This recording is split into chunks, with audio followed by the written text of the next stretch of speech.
റസൂൽ സല്ലല്ലാഹു അലൈഹി വസല്ലം തങ്ങളുടെ മുഅദ്ദിനായിരുന്നു ബഹുമാനപ്പെട്ട അബ്ദുല്ലാഹിബ്നു ഉമ്മി മക്തൂം റളിയല്ലാഹു തആല. അദ്ദേഹം ഒരിക്കൽ നബി തങ്ങളുടെ അടുക്കൽ വന്നിട്ട് ചോദിച്ചു, അല്ലാഹുവിന്റെ റസൂലേ, എൻ്റെ വീട് പള്ളിയിൽ നിന്ന് വളരെ വിദൂരത്താണ്. എൻ്റെ വീട്ടിലേക്ക് വരുന്ന വഴിയിൽ കാട്ടുമൃഗങ്ങൾ വഴിയിൽ പ്രത്യക്ഷപ്പെടാറുണ്ട്. കല്ലും മുള്ളും നിറഞ്ഞ വഴിയാണ്. ഞാനാവട്ടെ അന്ധനും. പള്ളിയിലേക്ക് കൈപിടിച്ചു കൊണ്ടുവരാൻ എനിക്കൊരു വഴികാട്ടിയുമില്ല. അതുകൊണ്ട് ഞാൻ വീട്ടിൽ നമസ്കരിച്ചു കൊള്ളട്ടെ നബിയെ. ഇന്ന പ്രയാസങ്ങൾ ഉള്ളതുകൊണ്ട് എനിക്ക് ഇളവ് തരണം അള്ളാഹുവിന്റെ റസൂലേ. നബി സല്ലല്ലാഹു അലൈഹി വസല്ലം തങ്ങൾ അദ്ദേഹത്തോട് വീട്ടിൽ നമസ്കരിച്ചു കൊള്ളാൻ അനുവാദം നൽകി. അന്ധനാണ്, മാത്രവുമല്ല വരുന്ന വഴിയിൽ ഈ പ്രശ്നങ്ങളൊക്കെ ഉണ്ട്.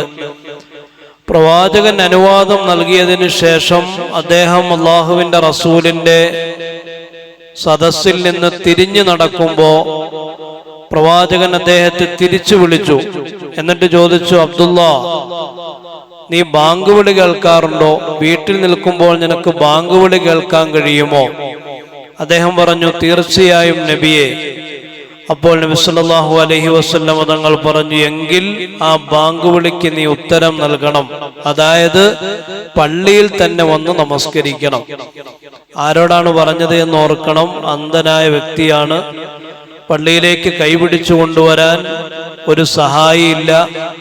വരുന്ന വഴിയിൽ കാട്ടുമൃഗങ്ങൾ പ്രത്യക്ഷപ്പെടാറുണ്ട്. കല്ലും മുള്ളും നിറഞ്ഞ വഴിയിലൂടെയാണ് പള്ളിയിലേക്ക് വരുന്നത്. ഇങ്ങനെയുള്ള മനുഷ്യനോട് പോലും പ്രവാചകൻ പറഞ്ഞു, ബാങ്ക് വിളി കേൾക്കുന്നുണ്ടെങ്കിൽ പള്ളിയിൽ വന്ന് തന്നെ നമസ്കരിക്കണം. ഒരു വിശ്വാസിയുടെ ജീവിതത്തിൽ മസ്ജിദുകൾക്ക് എത്രത്തോളം പ്രാധാന്യമുണ്ട് എന്ന് പഠിപ്പിക്കുന്ന ഒരു സംഭവമാണ് അബ്ദുല്ലാഹിബ്നു ഉമ്മി മക്തൂമിന്റെ സംഭവം.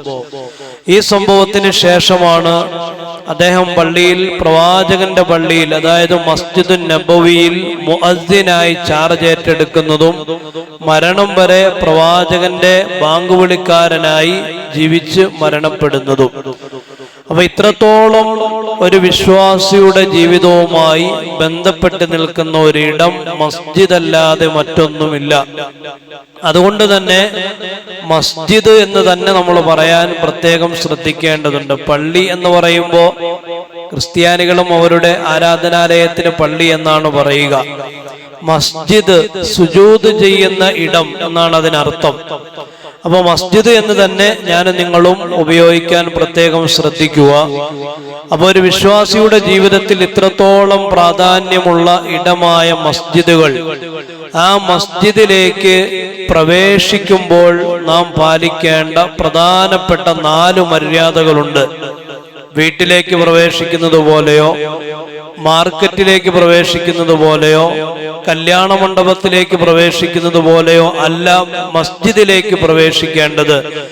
പ്രധാനമായും 4 മര്യാദകൾ. ഒന്നാമത്തെ മര്യാദ, പള്ളിയിൽ പ്രവേശിക്കുമ്പോൾ അവിടെ ഇരിക്കുന്നതിന് മുമ്പ് ഇഅ്തികാഫിന്റെ നിയ്യത്ത് വെച്ചിരിക്കുക. സുബഹിക്ക് കടന്നു വരികയാണെങ്കിലും ജുമായുടെ സമയത്താണെങ്കിലും ഏത് സമയത്താണെങ്കിലും പള്ളിയിൽ വരുമ്പോ ഇഅ്തികാഫിന്റെ നിയ്യത്ത് വെച്ചിരിക്കുക. കാരണം പള്ളി ഇഅ്തികാഫിനും വേണ്ടിയുള്ളതാണ്. ഇബ്രാഹിം നബിയോടും ഇസ്മായിൽ നബിയോടും അള്ളാഹു നൽകിയ നിർദ്ദേശം വിശുദ്ധ ഖുർആനിൽ കാണാം. അൻ ത്വഹിറ ബൈതിയ ലിത്വാഇഫീന വൽ ആകിഫീന വറുക്കഇ സുജൂദ്. അല്ലയോ ഇബ്രാഹിം, ഇസ്മായിൽ, എന്റെ വീടായ കഅബാലയത്തിനെ നീ ശുദ്ധിയാക്കി വെക്കണം. ആർക്കു വേണ്ടി? അൻ ത്വഹിറ ബൈതിയ ലിത്വാഇഫീൻ, എന്റെ വീടിനെ തവാഫ് ചെയ്യുന്ന ആളുകൾക്ക് വേണ്ടി. രണ്ടാമത് പറഞ്ഞത് വൽ ആകിഫീൻ, ഇഅ്തികാഫ് ഇരിക്കുന്ന ആളുകൾക്ക് വേണ്ടി. മൂന്നാമത് പറഞ്ഞത് വറുക്കഇ സുജൂദ്, റുകൂഉം സുജൂദും ചെയ്യുന്ന ആളുകൾക്ക് വേണ്ടി. അപ്പൊ അതിനർത്ഥം പള്ളികൾ എന്നുള്ളത് ഇഅ്തികാഫിന്റെ ഇടം കൂടിയാണ്. അപ്പൊ പള്ളിയിലേക്ക് എപ്പോൾ പ്രവേശിച്ചാലും ഇഅ്തികാഫിന്റെ നിയ്യത്ത് വെച്ച് പള്ളിയിലിരിക്കുക. അങ്ങനെ ആ ഒരു നിയ്യത്ത് മനസ്സിലുണ്ടെങ്കിൽ ഇരിക്കുന്ന കാലത്തോളം പ്രതിഫലം കിട്ടിക്കൊണ്ടേയിരിക്കുമെന്നുള്ളതാണ് അതിന്റെ നേട്ടം. ഒന്ന്. രണ്ടാമത്തേത്, പള്ളിയിൽ പ്രവേശിക്കുമ്പോൾ വലതുകാല് മുന്തിക്കുക, വലതുകാല് വെച്ചുകൊണ്ട് പള്ളിയിലേക്ക് പ്രവേശിക്കുക. ബഹുമാനപ്പെട്ട അബ്ദുല്ലാഹിബ്നു ഉമർ റളിയല്ലാഹു തആല അദ്ദേഹം പള്ളിയിൽ പ്രവേശിക്കുമ്പോൾ വലതുകാല് മുന്തിക്കുകയും പള്ളിയിൽ നിന്ന് പുറത്തിറങ്ങുമ്പോൾ ഇടതുകാല് മുന്തിക്കുകയും ചെയ്യാറുണ്ടായിരുന്നു. അപ്പൊ നല്ല നല്ല സ്ഥലങ്ങളിലേക്ക് പ്രവേശിക്കുമ്പോൾ വലതുകാല് മുന്തിച്ചുകൊണ്ട് പ്രവേശിക്കുക. വീട്ടിൽ നിന്ന് പുറത്തിറങ്ങുമ്പോ ഏതുകാല? ഇടതുകാല്. ഉള്ളിലേക്ക് കയറുമ്പോൾ വലതുകാല്. അപ്പൊ അതാണ് പ്രത്യേകമായി നാം ശ്രദ്ധിക്കേണ്ട ഒരു വിഷയം. നമുക്കറിയാം ഈ വിഷയം, പക്ഷെ പള്ളിയിലേക്ക് പ്രവേശിക്കുമ്പോൾ നമ്മുടെ അശ്രദ്ധ കാരണം നാം അറിയാതെ ഇടതുകാല് വെക്കാറുണ്ട്. അത് ശ്രദ്ധിക്കുക. രണ്ട്. മൂന്നാമത്തേത്, പള്ളിയിലേക്ക് പ്രവേശിക്കുമ്പോൾ നബിയുടെ മേൽ സ്വലാത്ത് ചൊല്ലുക. നമ്മൾ ദുആ പറയും, പക്ഷെ സ്വലാത്തും ചൊല്ലേണ്ടതുണ്ട്. ബഹുമാനപ്പെട്ട സഈദ് ബിൻ ഹിദാൻ റളിയല്ലാഹു തആല അൻഹു പറയുകയാണ്, ഞാൻ ഒരിക്കൽ അൽഖമ റളിയല്ലാഹു അൻഹുവിനോട് ചോദിച്ചു, താങ്കൾ മസ്ജിദിൽ പ്രവേശിക്കുമ്പോൾ ഏത് ദുആയാണ് പറയുക?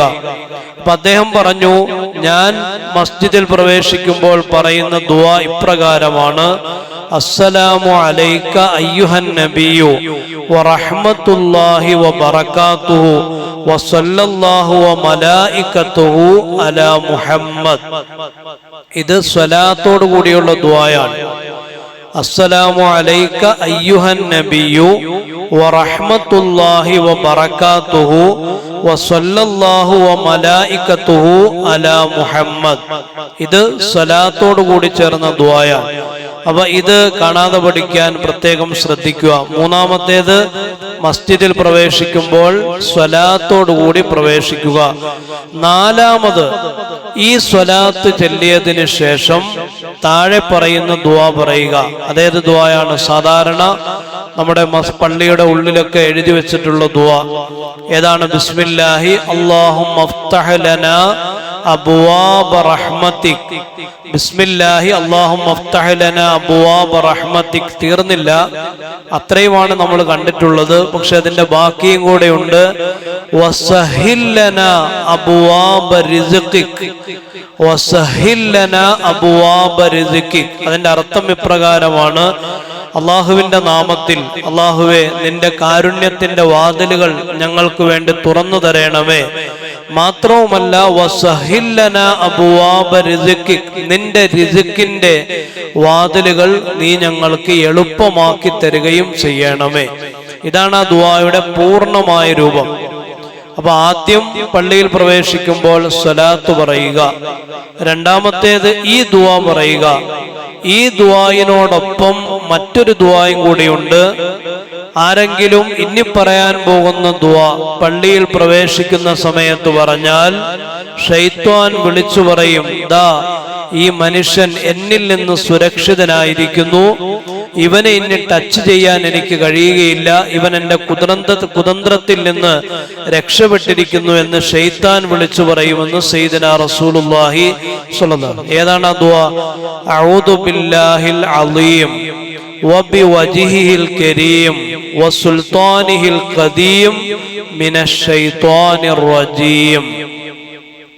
അഊദു ബില്ലാഹിൽ അളീം ബിവജ്ഹിഹിൽ കരീം വസുൽത്താനിഹിൽ ഖദീം മിനശ് ശൈത്വാനിർ റജീം. ഇത്രയും അറിയില്ലാത്ത ആളുകൾ അഊദു ബില്ലാഹി മിനശ് ശൈത്വാനിർ റജീം എന്നെങ്കിലും പറഞ്ഞിരിക്കും. അതിന്റെ അർത്ഥം ഇങ്ങനെയാണ്: ഉന്നതനായ അള്ളാഹുവിനെ കൊണ്ട് ഞാൻ കാവൽ തേടുന്നു, അവന്റെ മാന്യമായ വജ്ഹു കൊണ്ടും അവന്റെ പണ്ടേ ഉള്ള അധികാരം കൊണ്ടും ഞാൻ അള്ളാഹുവിനോട് കാവൽ തേടുന്നു. ആരെ തൊട്ട്? ശപിക്കപ്പെട്ട ശൈത്വാനിൽ നിന്ന്. അപ്പൊ ഈ മൂന്ന് കാര്യങ്ങളാണ് പള്ളിയിൽ പ്രവേശിക്കുമ്പോൾ പ്രത്യേകമായിട്ട് നാം പറയേണ്ടത്. ഒന്ന്, സ്വലാത്ത്. ആദ്യം എത്തിക്കാഫിന്റെ നിയത്ത് വെക്കണം. പിന്നീട് എന്ത് ചെയ്യുക? പള്ളിയിൽ ആദ്യം വലതുകാല് വെച്ച് പള്ളിയിൽ കയറണം. പിന്നീട് ഈ പറയപ്പെടുന്ന ദുആ പറയണം. സ്വലാത്തിന് ശേഷം സാധാരണ നമ്മൾ ചൊല്ലാറുള്ള അല്ലാഹുമ്മ അഫ്തഹ് ലനാ അബ്വാബ റഹ്മതിക്, അതിന്റെ കൂട്ടത്തിൽ വസഹിൽ ലനാ അബ്വാബ റിസ്ഖിക് അത് പറയണം. പിന്നീട് അഊദു ബില്ലാഹി മിന അബ്ബി വജ്ഹിഹിൽ കരീം വസുൽത്താനിഹിൽ ഖദീം മിനശ് ശൈത്വാനിർ റജീം ഇത്രയും പറഞ്ഞതിന് ശേഷം പിന്നെ പള്ളിയിൽ ഇരിക്കുന്നതിന് മുമ്പ് ഇഅ്തികാഫിന്റെ നിയത്ത് വെക്കുക. ഇത്രയും പറഞ്ഞതിന് ശേഷം പിന്നെ ഇരിക്കാൻ പറ്റുമോ?